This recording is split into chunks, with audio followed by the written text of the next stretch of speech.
Good morning, world changers. It is day 80 of the 100 Days of Self-Discovery Challenge. Only 20 days to go. Can't believe how quickly we're racing through this challenge. When I first started it, I thought, wow, this is a lot, 100 days.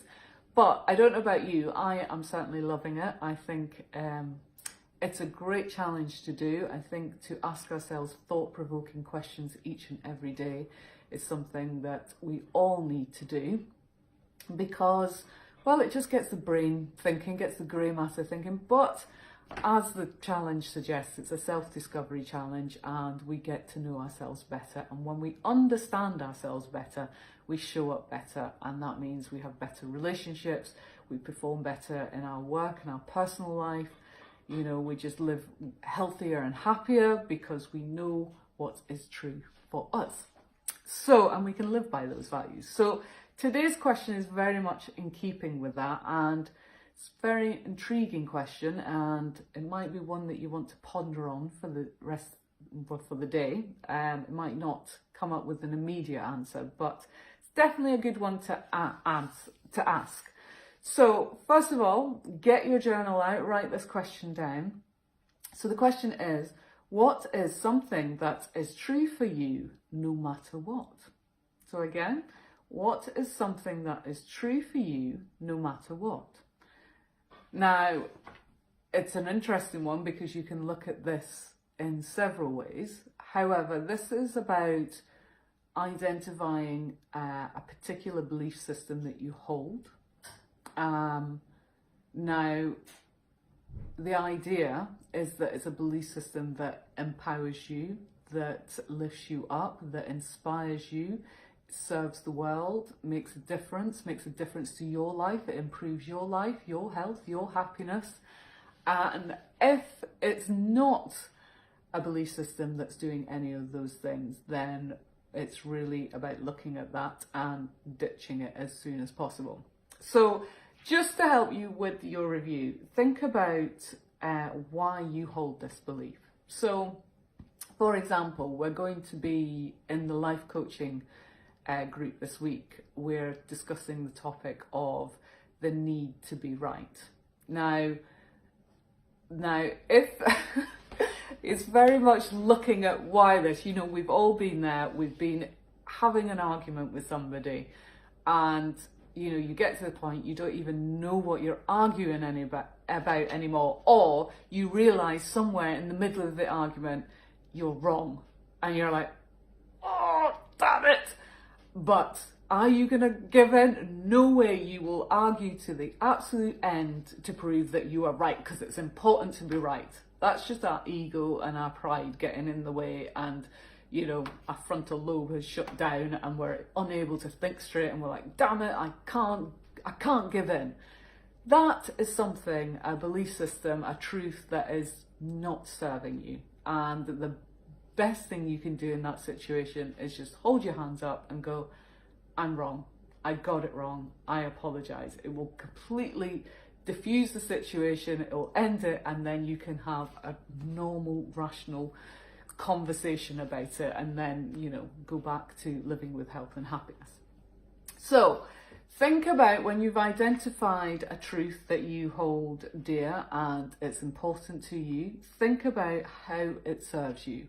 Like I've mentioned there, if it's not serving you, if it's not inspiring and empowering and encouraging and bringing you joy and happiness, then it's not serving you. If you tune into the question and it feels a little, you know, you feel in the pit of your stomach, oh, this is not right, that's your gut instinct. It speaks volumes. We never tune into our bodies enough. Our body is constantly speaking to us. You know, when we get aches and pains and headaches, and it's our body communicating, saying something you are doing is not right, whether it's the foods that we're eating, the way we're thinking, the stress that we're piling on, they're not getting enough sleep, whatever it is, our body is communicating. So your gut instinct. Another way to test this theory is if your truth is good for you, is serving you, is to tell other people about it and see how that feels. You know, if a friend was to tell you the same thing, how would you react? I mean, you've got to be aware of your own judgments and your own fears and your own insecurities, and don't project them. However, if you feel embarrassed to say this truth out aloud, I mean, again, using the argument scenario, sometimes you create a story in your head and you'll be telling somebody the story just because you this need to be right, and in your heart of hearts you're like, oh, this is not right, I'm fabricating this story to get people to feel sorry for me and to sympathise with me and come on my side and to prove that, and to try and justify that I am right, I was right in my actions. We know in our gut instincts when we're behaving in a way that doesn't serve us or doesn't serve anybody else. So again, it's just ego and pride, and we're not wanting to let go of it because we don't want to not show face kind of thing. So think about what will you do to hold on to this truth? Now, the idea is, by now you should have identified a truth that is serving you, because that's what it's all about. If you've identified truths that are not serving you, then do your absolute best to ditch them immediately and eradicate that progressing with them from your life. And if they have caused some damage, try and rectify that in some way.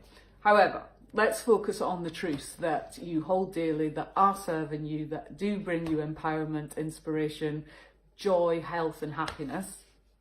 And think about what you will do to protect them, to hang on to that truth, to carry on living that way, even though you might be getting challenged by other people, or other challenges may come up that are creating obstacles and are preventing you from living that truth. So, for example, veganism is something that's very important to me.